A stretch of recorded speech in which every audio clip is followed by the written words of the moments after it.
is a fat soluble vitamins. It's aid in the absorption of calcium, helping to form and maintaining strong bones. The major function of vitamin D is to maintain normal blood levels of calcium and phosphorus.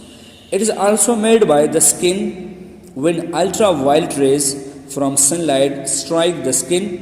They trigger vitamin D synthesis. Due to deficiency of vitamin D, bones can become thin, brittle, and soft. In children, vitamin D deficiency leads to rickets, a condition in which bones weaken and bow under pressure. In adult, vitamin D deficiency causes osteomalacia, means soft bones, thus increasing the risk for fractures in bones. Main sources of vitamin D are cod liver oil, egg yolk, fortified bread, cheese, etc. Vitamin D it is also a